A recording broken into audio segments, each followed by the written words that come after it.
empresas ganadoras de 111 contratos de exploración y desarrollo de campos petrolíferos han invertido en los últimos 4 años cerca de $10,000 millones. La producción esperada que tendría hacia el 2024 rondará los 240,000 barriles diarios de crudo. En 2020, la Comisión Nacional de Hidrocarburos podría reiniciar las rondas de subasta para asignación de nuevos campos petrolíferos a inversionistas privados y su eventual asociación con Petróleos Mexicanos.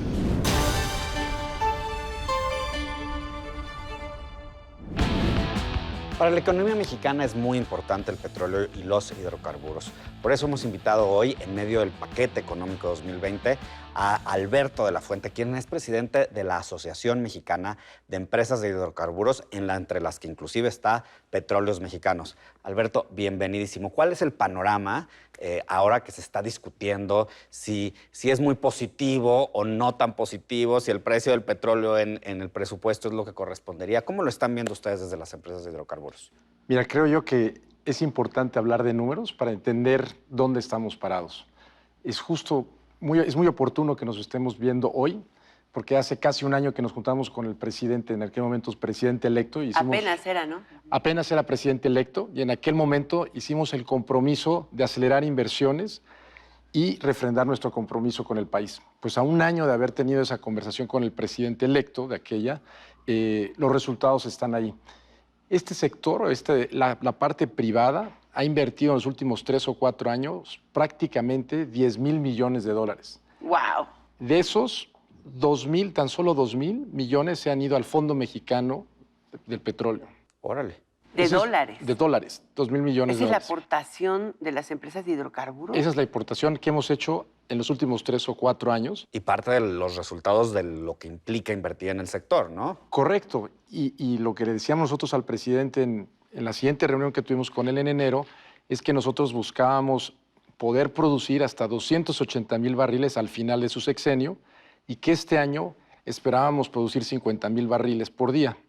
Hoy ya estamos, como sector privado, prácticamente produciendo esos 50,000 barriles que nos comprometimos con el presidente. Y que forman parte de las llamadas rondas 1, 2 y 3. Correcto. Es parte de estos 111 contratos, 107 más las 5 migraciones que hubieron, es parte de eso. ¿Y de esos contratos cuántos se están produciendo? Digo, porque una muy buena parte es de exploración, otra es de desarrollo y otros son de producción. Es lo que la gente no acabamos de entender, vamos. Sí. No son empresas que llegaron y están viendo, son empresas que están generando empleo, ¿no? Correcto. Pagando impuestos. Cuéntanos también el proceso para que nos quede claro que no es así de fácil. Efectivamente, y es que obviamente en ese sector las inversiones son de largo plazo, los proyectos son de largo plazo. Mucha de la producción que estamos viendo el día de hoy tiene que ver con contratos que se dieron en la ronda 1.3, que son lo que nosotros llamamos campos maduros, que son los campos más pequeños, pero por lo mismo a los que se puede acelerar la producción. Que estaban en tierra y en mar. Que estaban en tierra. Ahí está el de Eni, el de Misantla. El de Eni no es dentro de los maduros, pero Eni es un ejemplo de los permisos que se otorgaron en aguas someras y que efectivamente ya está produciendo alrededor de 8,000 barriles por día, pero el potencial es muchísimo más alto. Entonces, se van dando los tiempos. Los primeros que vamos a ver son estos campos maduros, después los de aguas someras. Eni es un buen ejemplo de eso, y eventualmente los de aguas profundas, que son los que por su naturaleza se llevan más tiempo. Y una vez en producción, pues entonces sí, ya 20, 30 años, dependiendo de la productividad de los pozos. Ahora, a diferencia de lo que ha ocurrido en otros sectores, del mismo sector energético, en el caso de aguas profundas, no ha habido modificación alguna en reglas, salvo el que se han suspendido la calendarización de las rondas, ¿no? Sí, es correcto, es correcto. El presidente también hizo el compromiso en ese momento que durante los siguientes 3 años no iba a haber modificaciones al marco legal, y hasta ahora ese ha sido el caso. No ha habido modificaciones. Lo que da certidumbre a las inversiones que están haciendo. Correcto. El hecho de que los contratos se respeten y el hecho de que no se modifique el marco legal nos da a los inversionistas certidumbre para continuar y acelerando nuestras inversiones. Eso es un hecho. Y al mismo tiempo dar resultados que invitan al gobierno a continuar en esas formas, ¿no? Claro, nosotros lo que queremos es continuar con el diálogo con el gobierno y decirle, hemos llevado a cabo esas inversiones que dijimos que íbamos a hacer, ya estamos produciendo lo que dijimos que íbamos a producir, sigamos adelante y tengamos más rondas. Bueno, esta es la pregunta más podríamos decir, complicada en alguna forma.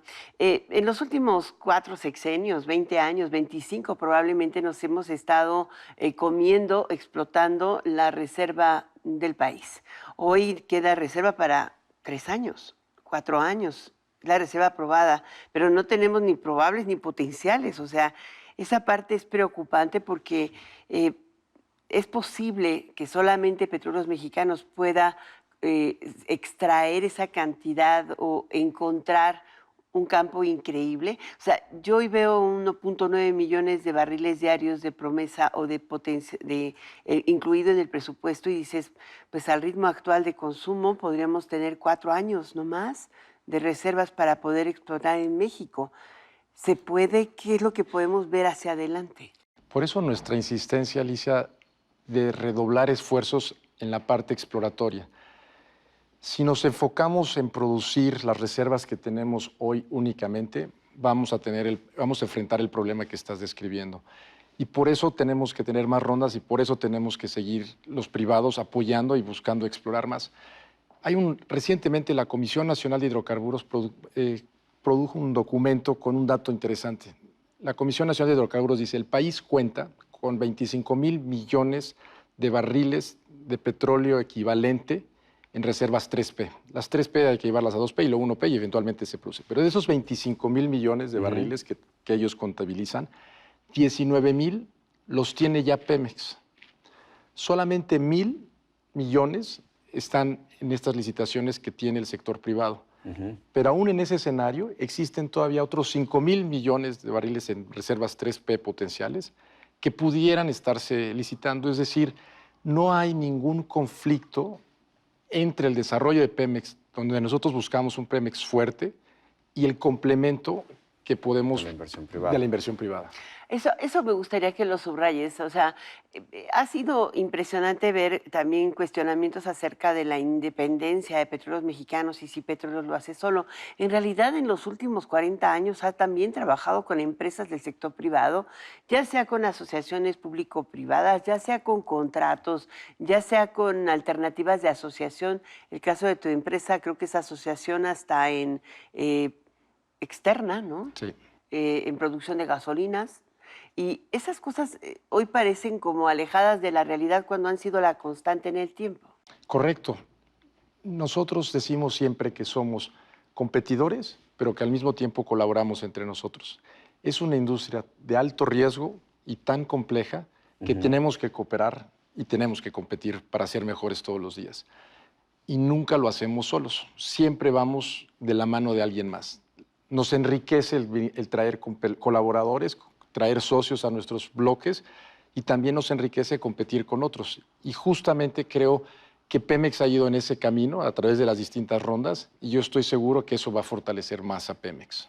Ahora, ¿qué estaríamos esperando que pasara en términos inmediatos respecto a las rondas, y es decir, a fortalecer esta colaboración para seguir produciendo y pues evitar lo que sería una catástrofe, ¿no?, que menciona Alicia? Yo diría que hacia adelante yo vislumbro 2 caminos. Por un lado, fortalecer lo que ya está. Necesitamos reguladores fuertes. Nos preocupa, por ejemplo, el reducir el presupuesto de la CEA. Nos preocupa el que el director general haya renunciado recientemente. Nos preocupa que cambios en la Comisión Nacional de Hidrocarburos nos lleve a una comisión paralizada, similar a lo que estamos viendo en la Comisión Reguladora de Energía, donde los cambios se están dando de manera más lenta. Ese entorno es muy importante para que podamos seguir invirtiendo y que podamos producir los 80,000 barriles que le prometimos al señor presidente. Y el otro camino es, sin duda, convencer al presidente y a su equipo de la importancia de tener más rondas de licitación para poder continuar aportando al desarrollo de México a través de esas inversiones. Ahora, si uno lo ve hacia adelante también, se ha desarrollado toda una industria de exploración. Y hoy tenemos así como que determinadas estas reservas potenciales, pero la ARES, o sea, la exploración, ha mostrado que podría incrementarse, tal vez no descubriendo un campo supergigante o gigante. Claro. Creo que esa posibilidad no existe en México ya, ni en el Golfo de México, pero sí en el reaprovechamiento de muchos de los campos que en su momento dejaron de producir porque no se tenía la tecnología adecuada para explotar.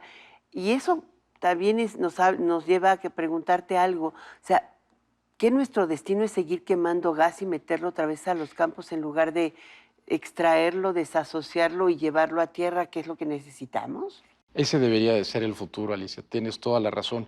El poder desarrollar cadenas productivas hacia abajo, es decir, utilizar ese gas para desarrollar proyectos petroquímicos, fertilizantes, etcétera, debería de ser el camino. Deberíamos de estar fomentando la extracción de gas natural. Y nada más otro dato, porque la verdad es que los números son muy impactantes.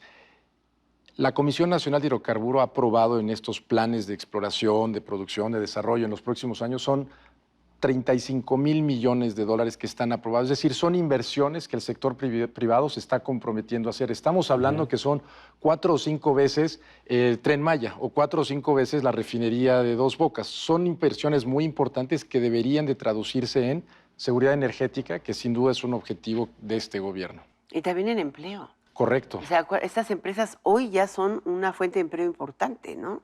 Y de empleo bien remunerado. Eso es cierto. Además. Exacto. Y con impacto regional.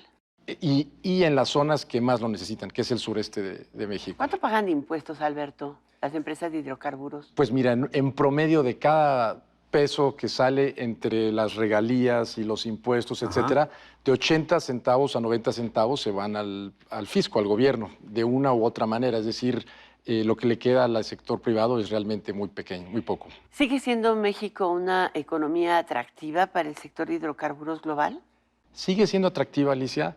Sin embargo, nos tenemos que poner las pilas como país. Este año hay 54 oportunidades de inversión en todo lo que es las Américas, por ejemplo, en rondas de licitación, ya sea en Brasil, ya sea en Argentina, ya sea en Uruguay, en Chile, en fin.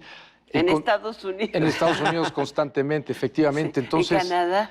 Entonces preguntabas tú si en México se están acabando los recursos. Yo lo que diría es que en general en el mundo, precisamente por los avances tecnológicos, los recursos son abundantes y como país tenemos que entender que tenemos que competir y que los inversionistas quieren venir a México, pero tienen otros lugares para invertir. Entonces tenemos que redoblar esfuerzos para atraer la inversión. Es que tenemos que trabajar en México para que México sea competitivo, para que las empresas al final de cuentas sigan teniendo una visión de inversión de hidrocarburos en México, ¿no? Tal cual. No lo pude haber dicho mejor.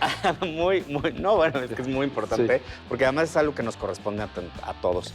Él es Alberto de la Fuente, es presidente de la Asociación Mexicana de Empresas de Hidrocarburos y estuvo aquí en La Billetera poniendo el panorama de cómo se va a trabajar en este sentido del petróleo que es tan importante para México. Muchísimas gracias. Muchas gracias a ustedes. Muy buenas noches. Gracias, Alberto, por la invitación. No, al contrario, a ustedes. Gracias.